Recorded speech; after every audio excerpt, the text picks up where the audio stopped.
Hello, in this video we are going to speak about a pragmatic theory which is called speech acts. What do we mean by speech acts theory? What is the relationship between pragmatics and speech acts theory, and who are the most notable linguists who talked about this theory? Let's start with the speech acts theory. Here in speech acts we have two words, speech and acts. Act means to do something, and speech means to utter something. And by speech acts theory, we mean that to utter is not only to utter, but means to act.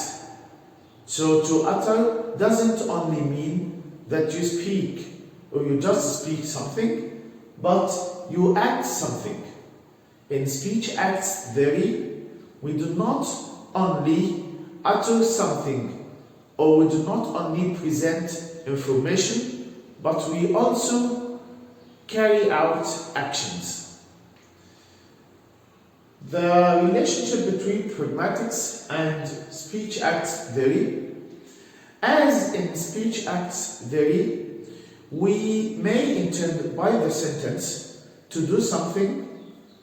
This intention is related almost to pragmatics, as pragmatics deals with the intended meaning. For example, if I say, I am a little cold, I am a little cold. By this, whether I mean that close the window, or pass me the blanket, or whatever, or I speak about the weather and so on.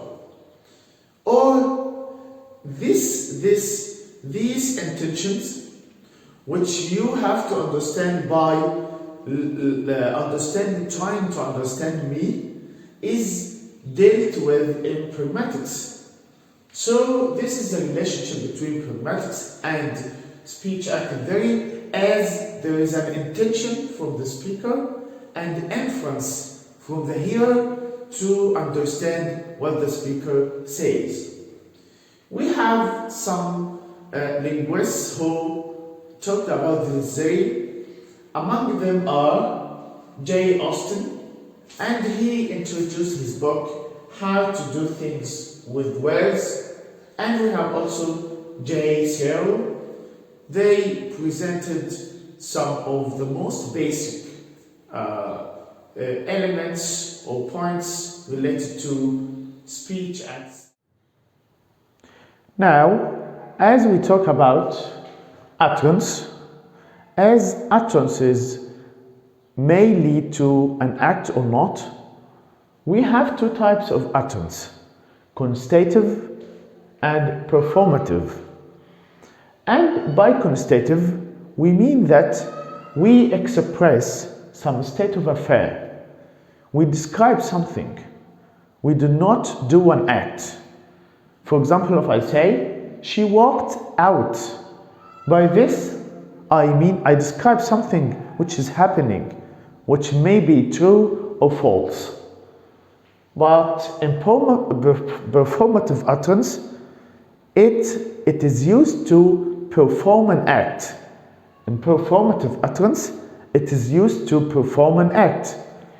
For example, if I say, I apologize to Mr. Ahmed, I mean that I do the act of apology to Mr. Ahmed, for example. And we have what's called the hereby test, which tells us whether the sentence is constitutive or performative. If the sentence accepts this test, so it is performative, and if it is not, it is constitutive. For example, if I say, she walked out, hereby means by virtue of this, and here it means by virtue of this utterance. And if I said, she hereby, by virtue of this utterance, walked out, it is not right. she did not walk out by virtue of this sentence. But if I say, I hereby apologize to Mr. Ahmed, it accepts I, by virtue of this utterance, apologize to Mr. Ahmed. If I say, I hereby thank you for your attention, this is also right. By virtue of this sentence, I thank you. And we have something called performative hypothesis. And by performative hypothesis, we mean that, or it means that all sentences, whether constitutive or performative, are or do perform an act.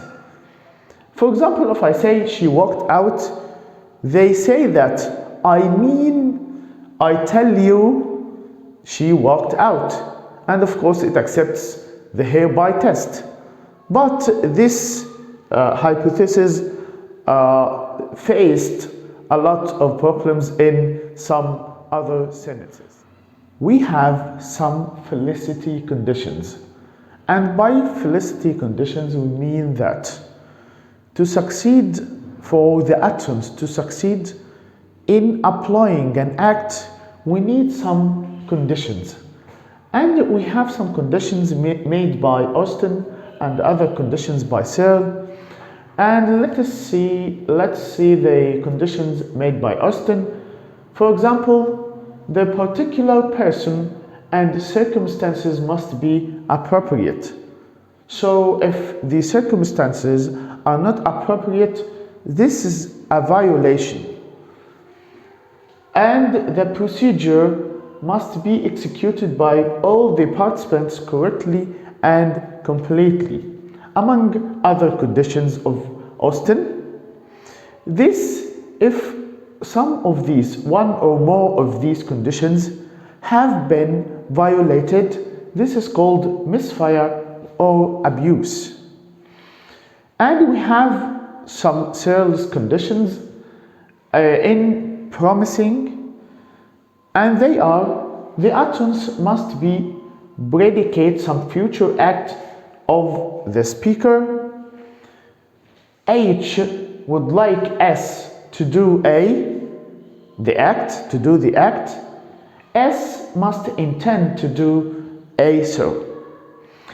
As I said, if we have some violation of these conditions, we have what's called misfire or abuse. If, for example, someone fails after he promised someone to do something, he fails to do this in the appropriate time or an appropriate person, so this is called misfire. If he fails to, or if he intends to do something else other than what he promised to do, so this is called abuse. Now, we are going to speak about types of speech acts. These acts, according to the utterance, may be locutionary acts, elocutionary acts, and perlocutionary acts. These types according to Austin. So what do we mean by locutionary acts? By locutionary acts, we mean the literal meaning, the basic linguistic meaning of saying something, and so on. So if I say, I am cold, here I mean that the locutionary act, according to this, is the feeling of coldness, the feeling that I'm cold. Elocutionary acts, and by elocutionary acts we mean the intended meaning, what the speaker intends to say, whether he would like to say that close the window, switch on or switch off something, and so on. And here we have something called elocutionary force, and by elocutionary force we mean the elocutionary intent. We have also perlocutionary acts, and by perlocutionary acts we mean that what the hearer will do according to this. What is the effect that falls on the hearer? For example, if I say, I am cold, what the hearer will do according to this? What is the effect that he will do according to what I say?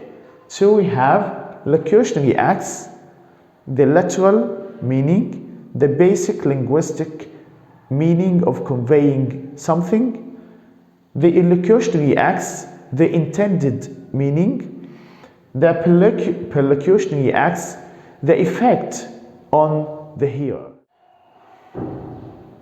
Now, we have two types of speech acts: direct speech acts and indirect speech acts. If we want to know is this speech act is direct or not, we have to understand that there is a form of the sentence and the form of the sentence and the function of the sentence. If the form of the sentence, if there is a direct relationship between the form of the sentence and the communicative function of the sentence, so this is a direct speech act.